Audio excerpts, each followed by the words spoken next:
മനിതർ ഉണർന്നുകൊള്ള ഇത് മനിത കാതൽ അല്ല, അതെയും താണ്ടി പുനിതമാനത്. ഗുണ, ഈ പേരാണ് നമ്മളിപ്പോ എല്ലായിടത്തും കേട്ടുകൊണ്ടിരിക്കുന്നത്. മനിതർ ഉണർന്നുകൊള്ള ഇത് മനിത കാതലല്ലേ, അതെയും താണ്ടി പുനിതമാനത്. ഈ മഞ്ഞുമൽ ബോയ്സ് എന്ന സിനിമ റിലീസ് ആയതിനു ശേഷം ഗുണ സിനിമയിലെ ഈ വരികളാണ് ഇപ്പോഴത്തെ ഫ്രണ്ട്ഷിപ്പ് ആന്തം.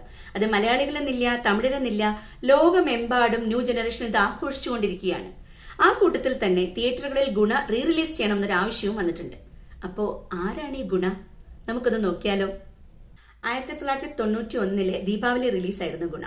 അന്ന് ആ സിനിമ കൊമേഴ്ഷ്യലി വിജയമായില്ല. പെട്രോ അൽമഡോവന്റെ സ്പാനിഷ് ചിത്രമായ time me up time me down, ആ ചിത്രത്തിന്റെ അനുകരണമാണ് ഗുണ എന്ന് പിന്നീട് പലരും പറയുകയുണ്ടായി. ആ സിനിമയും സ്റ്റോക്ക്ഹോം സിൻഡ്രോം പ്രമേയമാക്കിയ മറ്റു പല സിനിമകളും ഗുണയ്ക്ക് പ്രചോദനമായിട്ടുണ്ടാവാം. പക്ഷേ ഗുണ സിനിമയുടെ ആത്മാവ് തേടിപ്പോയാൽ നമ്മൾ എത്തുക ശൈവ സിദ്ധാന്തത്തിലെ ഒരു ഐതിഹ്യത്തിലാണ്. 18ാം നൂറ്റാണ്ടിൽ കാവേരി നദീതീരത്തുള്ള തിരുക്കടവൂർ എന്ന ഗ്രാമത്തിൽ ജീവിച്ചിരുന്നു എന്ന് പറയപ്പെടുന്ന സുബ്രഹ്മണ്യത്തിന്റെ കഥയാണത്. അവിടെയുള്ള ക്ഷേത്രത്തിലെ പ്രതിഷ്ഠയായ അഭിരാമി ദേവിയുടെ തീവ്ര ഭക്തനായിരുന്നു അയാൾ. ദിവസത്തിന്റെ ഏറിയ പങ്കും ക്ഷേത്രത്തിലെ മണ്ഡപത്തിലിരുന്ന് അഭിരാമി ദേവിയെ ധ്യാനിക്കുമായിരുന്ന അയാളെ നാട്ടുകാർ പൊതുവെ ചിത്തഭ്രമമുള്ള ആളായാണ് കണ്ടിരുന്നത്. അയാളുടെ പല ചെയ്തികളും അത്തരത്തിലുള്ളതായിരുന്നു താനും. ചിലപ്പോൾ ക്ഷേത്ര ദർശനത്തിന് വരുന്ന സ്ത്രീകളുടെ മുമ്പിൽ പോയി സാഷ്ടാംഗം വീണ് അഭിരാമി ദേവിയെ എന്ന് പ്രാർത്ഥിക്കും. മറ്റു ചിലപ്പോൾ അത്താഴപൂജ കഴിഞ്ഞ് ക്ഷേത്രവാതിലിന് താഴിടാനുള്ള സമയമായാലും ഇതൊന്നും അറിയാതെ അയാൾ അവിടെ പ്രാർത്ഥനയിൽ മുഴുകിയിരിക്കും. ദേവിയുടെ ഭക്തനല്ല, പിത്തനാണ് ഇദ്ദേഹം എന്ന് നാട്ടുകാർ പലരും പരിഹസിച്ചിരുന്നു. ഒരിക്കൽ ഒരു അമാവാസി ദിവസം രാവിലെ സർബോജി രാജാവ് തന്റെ പരിവാരങ്ങളോടൊപ്പം തിരുക്കടവൂർ ക്ഷേത്രത്തിലെത്തിയത്രേ. രാജാവ് സന്നിധിയിലെത്തിയപ്പോൾ അവിടെ ഉണ്ടായിരുന്നവരൊക്കെ ഭയഭക്തി ബഹുമാനങ്ങളോടെ രാജാവിനെ പൂർണ്ണ കുംഭം നൽകി വരവേറ്റു.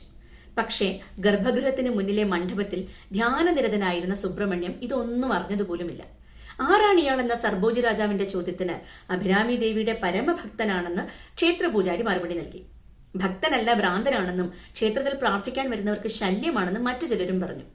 എന്നാൽ അയാൾ എന്ന് പരീക്ഷിക്കാമെന്ന് കരുതിയ രാജാവ് അയാളുടെ അടുത്തെത്തി ഇന്ന് ഏതാണ് തിഥി എന്ന് ചോദിച്ചു. കണ്ണു തുറന്ന് നോക്കുക പോലും ചെയ്യാതെ പൗർണമി എന്ന് സുബ്രഹ്മണ്യം മറുപടിയും പറഞ്ഞു. തന്നെ പരിഹസിക്കുകയാണെന്ന് കരുതി ദേഷ്യം പൂണ്ട രാജാവ് വീണ്ടും ചോദിച്ചു, അങ്ങനെയാണെങ്കിൽ ഇന്ന് രാത്രി ആകാശത്തിൽ പൂർണ്ണചന്ദ്രൻ ഉണ്ടാവുമെന്നാണോ പറയുന്നത്? അതേ എന്നായിരുന്നു അയാളുടെ മറുപടി. രാജാവിനാണെങ്കിൽ വല്ലാതെ ദേഷ്യം വന്നു. പക്ഷെ അത് പുറത്തു കാണിക്കാതെ താൻ സൂര്യാസ്തമനത്തിന് ശേഷം തിരിച്ചു വരുമെന്നും അപ്പോൾ ആകാശത്ത് പൂർണ്ണചന്ദ്രനെ കണ്ടില്ലെങ്കിൽ ഇയാളെ അഗ്നികുണ്ഡത്തിൽ എറിഞ്ഞ് മരണശിക്ഷയ്ക്ക് വിധേയനാക്കുമെന്നും പറഞ്ഞ് അദ്ദേഹം അവിടെ നിന്ന് പോയി. രാജാവ് പോയി കുറെ നേരം കഴിഞ്ഞാണ് ഭട്ടർ തന്റെ ധ്യാനത്തിൽ നിന്നുണരുന്നത്. പൂജാരിയും മറ്റുള്ളവരും സംഭവിച്ച കാര്യം പറഞ്ഞപ്പോഴാണ് അയാൾക്ക് താനൊരു വലിയ പ്രതിസന്ധിയിൽ പെട്ടിരിക്കുന്നുവെന്ന് മനസ്സിലാകുന്നത്. അഭിരാമി ദേവിയുടെ മുന്നിൽ കണ്ണീരോടെ കൈകൂപ്പി നിന്ന ശേഷം താൻ ഇത്രയും നാൾ ഊണിലും ഉറക്കത്തിലും പ്രാർത്ഥിച്ച ദേവി തന്നെ രക്ഷിക്കുമെന്ന് അയാൾ മറ്റുള്ളവരോടായി പറഞ്ഞു. അമാവാസി ദിവസം പൂർണ്ണചന്ദ്രൻ പ്രത്യക്ഷമാകുമെന്ന് വിശ്വസിക്കുന്ന സുബ്രഹ്മണ്യത്തിന് ഭ്രാന്ത് മൂർധന്യത്തിലെത്തിയെന്ന് നാട്ടുകാരും അടക്കം പറഞ്ഞു. പക്ഷേ അഭിരാമി വരും, തന്നെ രക്ഷിക്കും എന്ന് അയാൾ പറഞ്ഞുകൊണ്ടേയിരുന്നു. അപ്പോഴേക്കും രാജാവിന്റെ സേവകന്മാർ ക്ഷേത്രമുറ്റത്തെത്തി ഒരു അഗ്നികുണ്ഠമൊക്കെ ഒരുക്കാൻ തുടങ്ങി. അതിന് മുകളിൽ 100 വടം കൊണ്ട് ഉറി പോലൊരു മേട സ്ഥാപിച്ചു. ഇതൊക്കെ തയ്യാറായി വന്നപ്പോഴേക്കും അസ്തമന സമയമായി. നാട്ടുകാരൊക്കെ ക്ഷേത്രമുറ്റത്തേക്ക് കൂടി. സുബ്രഹ്മണ്യമാണെങ്കിൽ മേടയിലേക്ക് കയറി ദേവിയെ പ്രകീർത്തിച്ച് പാടാൻ തുടങ്ങി. പാട്ടിന്റെ ഓരോ ഖണ്ഡം കഴിയുമ്പോഴും ഓരോ കയറായി മുറിക്കപ്പെട്ടുകൊണ്ടിരുന്നു. 50ാം ഖണ്ഡം കഴിഞ്ഞപ്പോൾ മേട സന്തുലനാവസ്ഥ നഷ്ടപ്പെട്ട് ആടി ഉലയാൻ തുടങ്ങി. എന്നിട്ടും സുബ്രഹ്മണ്യം പാട്ട് തുടർന്നുകൊണ്ടേയില്ല. രാജാവും പരിവാരങ്ങളും അപ്പോഴേക്കും ക്ഷേത്രമുറ്റത്തെത്തി. വെളിച്ചം മാഞ്ഞ് ഇരുട്ട് പൂർണ്ണമായും അവിടെ വ്യാപിക്കാൻ തുടങ്ങി. വിഴിക്കേ അരുളുണ്ട് അഭിരാമവല്ലിക്ക് വേദം സൊന്ന വഴിക്കേ വഴിപട നെഞ്ചുണ്ട് എന്ന് തുടങ്ങുന്ന 79ാമത്തെ ഖണ്ഡം പാടിക്കഴിഞ്ഞപ്പോഴേക്കും അഭിരാമി ദേവി സുബ്രഹ്മണ്യത്തിന്റെ മുന്നിൽ പ്രത്യക്ഷയായെന്നും തന്റെ കാതിലണിഞ്ഞിരുന്ന താടങ്കം ഊരി ഇരുൾ മൂടി ആകാശത്തിലേക്ക് എറിഞ്ഞുവെന്നും അത് പൂർണ്ണചന്ദ്രന്റെ രൂപം പ്രാപിച്ച് തിളങ്ങി നിന്നുവെന്നുമാണ് ഐതിഹ്യം. സുബ്രഹ്മണ്യമാകട്ടെ 100 ഖണ്ഡമായപ്പോഴാണ് പാട്ട് അവസാനിപ്പിച്ചത്. സുബ്രഹ്മണ്യത്തിന്റെ ഭക്തിയെ സംശയിച്ചതിൽ രാജാവ് അദ്ദേഹത്തോട് മാപ്പ് ചോദിക്കുകയും ദേവിയുടെ സംപ്രീതിക്ക് പാത്രമായ സുബ്രഹ്മണ്യം ഇനി മുതൽ അഭിരാമി ഭട്ടർ എന്ന പേരിൽ അറിയപ്പെടുമെന്നും രാജാവ് വിളംബരം ചെയ്തു. അഭിരാമി ഭട്ടർ സ്വയം രചിച്ച് ആലപിച്ച ആ 100 ഖണ്ഡങ്ങളുള്ള ദേവീസ്തുതിയാണ് അഭിരാമി അന്താദി എന്നറിയപ്പെടുന്നത്. ഇനി നമ്മൾ ഗുണ സിനിമയിലേക്ക് തിരിച്ചു വരികയാണെങ്കിൽ കമലഹാസൻ അവതരിപ്പിച്ച ആ കേന്ദ്ര കഥാപാത്രം അതിനെ രൂപപ്പെടുത്തിയിരിക്കുന്നത് ഈ അഭിരാമി ഭട്ടരെ ബേസ് ചെയ്താണ്. സിനിമയിലെ ആദ്യ രംഗത്ത് തന്നെ ഗുണ ഒരു വിവാഹ ഘോഷയാത്രയിൽ ഇടിച്ചു കയറി വാഹനത്തിലിരിക്കുന്ന വധുവിനെ നോക്കി അഭിരാമി അഭിരാമി എന്ന് പറയുന്നത് കാണിക്കുന്നുണ്ട്. തുടർന്ന് ആൾക്കൂട്ടം അയാളെ വളഞ്ഞിട്ട് തല്ലുമ്പോൾ അഭിരാമി അന്താദിയിലെ 41ാം ഖണ്ഡമാണ് അയാൾ ഉരുവിടുന്നത്. புண்ணியம் செய்தனமே மனமே புது பூங்குவளே கண்ணியும் செய்ய கணவரும் கூடி நம் காரணத்தால் நன்னி இங்கே வந்து தம் அடியார்கள் நடு இருக்க பண்ணி നം ചെന്നിயின் മേൽ പത്മപാദം പതിത്തിടവേ. അത് കഴിഞ്ഞ് നായികയെ ആദ്യമായി കാണിക്കുമ്പോഴേ യേശുദാസ് പാടിയ പാർത്തവിടി എന്ന പാട്ട് ബാക്ക്ഗ്രൗണ്ടിൽ ഇങ്ങനെ മുഴങ്ങും. അതിലെ കോറസ് പോർഷൻ മുഴുവൻ അഭിരാമി അന്താദിയിലെ വരികളാണ്. നായകി, നാൻമുഖി, നാരായണി, കൈനളിന പഞ്ചസായകി എന്ന് തുടങ്ങുന്ന 50-ാം ഖണ്ഡവും ഇടം കൊണ്ട് വിമ്മി ഇണയിക്കൊണ്ട് ഇറുകി എന്ന 42-ാം ഖണ്ഡവും ആ പാട്ടിൽ മുഴുവനായി ഉൾപ്പെടുത്തിയിട്ടുണ്ട്. ഈ അഭിരാമി ഭട്ടരെ പോലെ ഗുണയും മറ്റുള്ളവരുടെ പരിഹാസം ഒന്നും വകവയ്ക്കാതെ അഭിരാമി വരും വരും എന്ന് ആവർത്തിച്ച് പറഞ്ഞുകൊണ്ടിരിക്കുന്നുണ്ട്. അത് നമുക്ക് സിനിമയിൽ പല രംഗങ്ങളിൽ കാണാൻ പറ്റും. രേഖ അവതരിപ്പിച്ച റോസി എന്ന കഥാപാത്രം ഗുണയെ ഉറക്കാനായി ഒരു പാട്ട് പാടുന്നുണ്ട്, ഉന്നയിനാണ് അറിവേൻ എന്ന പാട്ട്. അതിന് തൊട്ടു മുന്നേയും അഭിരാമി വരുമെന്നാണ് ഗുണ പറയുന്നത്. പാട്ട് തുടങ്ങുമ്പോൾ റൂമിനകത്ത് നിന്ന് പുറത്തേക്കൊരു ക്യാമറ കാഴ്ചയുണ്ട്. അപ്പൊ അതുവരെ ഇല്ലാതിരുന്ന പൂർണ്ണചന്ദ്രൻ ആകാശത്ത് പ്രത്യക്ഷപ്പെടുന്നത് നമുക്ക് കാണാം. ഇതും അഭിരാമി ഭട്ടരുടെ കഥയിലേക്കുള്ള ഒരു റെഫറൻസ് ആണ്. പിന്നീട് അഭിരാമി ഗുണയോട് തന്റെ കഴുത്തിൽ താലി കെട്ടാൻ ആവശ്യപ്പെടുന്ന ഒരു രംഗം സിനിമയിൽ വരുന്നുണ്ട്. അപ്പോ ഈ ഐതിഹ്യത്തിലെ പൗർണമി പരാമർശത്തെ സിനിമയ്ക്ക് വേണ്ടി തിരിച്ചെടുത്തതും നമുക്ക് കാണാൻ പറ്റും. അതായത് പൗർണമി ദിവസമാണ് താലി കെട്ടേണ്ടതെന്നും പൗർണമി നാളെയാണെന്ന് ഗുണ പറയുമ്പോൾ അഭിരാമി പറയുന്നുണ്ട്, ഇല്ല ഇന്നാണ് പൗർണമി, ഇന്നാണ് പൗർണമി, ഇങ്ങനെ ആവർത്തിച്ച് പറയും. അപ്പൊ അവസാനം ഗുണ പറയും, അഭിരാമി പറഞ്ഞു കഴിഞ്ഞാൽ പിന്നെ ഇന്ന് തന്നെ പൗർണമി, അങ്ങനെ ഒരു സമ്മതിക്കുന്നുണ്ട്. അഭിരാമിയോട് ചേരാൻ ആഗ്രഹിക്കുന്ന തന്നെ ശിവനായാണ് ഗുണ സ്വയം കരുതുന്നത്. ആ പാട്ടിലെ വരികൾ ഓർമ്മയില്ലേ?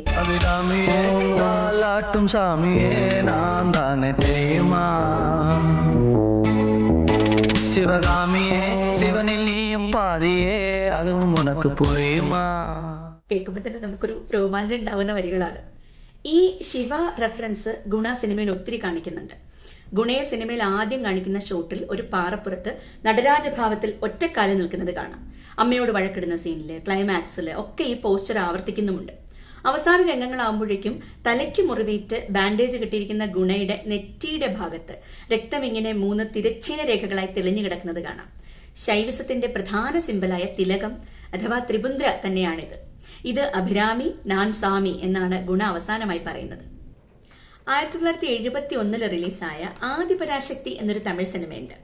അതിൽ അഭിരാമി ഭട്ടരുടെ കഥ കാണിക്കുന്നുണ്ട്. രസകരമായ ഒരു വസ്തുത എന്താണെന്നറിയാമോ? ആ സിനിമയിൽ അഭിരാമി ദേവിയായി അഭിനയിച്ച എസ് വരലക്ഷ്മി എന്ന അഭിനേത്രിയാണ് ഗുണയിൽ കമലഹാസന്റെ അമ്മയായി അഭിനയിച്ചിരിക്കുന്നത്. ഈ അഭിരാമി അന്താദി സ്തുതി എഴുതിയിരിക്കുന്നതിലും ഒരു പ്രത്യേകതയുണ്ട്. ഓരോ ഖണ്ഡത്തിന്റെയും അവസാന വാക്കിൽ നിന്നാണ് അടുത്ത ഖണ്ഡം ആരംഭിക്കുന്നത്. നമ്മുടെ അന്താക്ഷരിയുടെയൊക്കെ ഒരു പ്രാചീന രൂപം എന്ന് വേണമെങ്കിൽ പറയാം. അന്താദി എന്ന് പറഞ്ഞാൽ ഒടുക്കത്തിൽ നിന്ന് തുടക്കം കുറിക്കുന്നത്.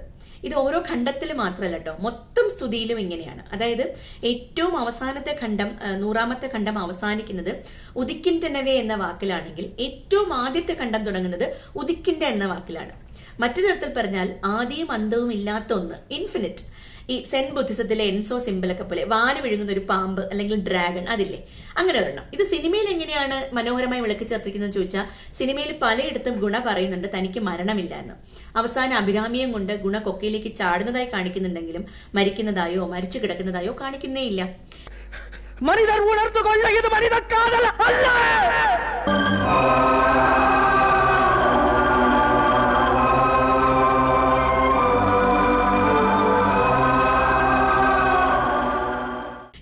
അന്ത്യമെന്ന് നമ്മൾ കരുതുന്നത് ചിലപ്പോ മറ്റൊരു തുടക്കമാണെങ്കിലോ? നായകി തൻ അടിയാർ മരണം പിറവി ഇരണ്ടു മെയിൻതാർ ഇന്ത വയ്യകത്തെ എന്ന് അന്താദിയിലെ വരികൾ. ദേവിയുടെ അടിയോർക്ക് ഈ ലോകത്തിൽ മരണവും പിറവിയും ഇല്ല. ഇനി സിനിമയുടെ ആദ്യ ഷോട്ട് നോക്കൂ. ആകാശത്ത് ഉദിച്ചു നിൽക്കുന്ന പൂർണ്ണചന്ദ്രൻ. അവസാനത്തെ ഷോട്ടോ അതും പൂർണ്ണചന്ദ്രൻ തന്നെയാണ്. അഭിരാമി അന്താദിയുടെ ഘടന സിനിമയുടെ ദൃശ്യഭാഷയിലും കൊണ്ടുവന്നിട്ടുണ്ടെങ്കിൽ ആലോചിച്ച് നോക്കൂ, എത്രത്തോളം സർഗ വൈഭവമുള്ളവരായിരിക്കും ഈ സിനിമയുടെ പിന്നണിയിൽ പ്രവർത്തിച്ചവർ. നമ്മൾ അത്ഭുതപ്പെട്ടു പോകും അല്ലെ? ഗുണയും അഭിരാമിയും നമ്മൾ മനസ്സിലാക്കിയവരല്ല കേട്ടോ, അതെയും താണ്ടി പുനിതമാണ്.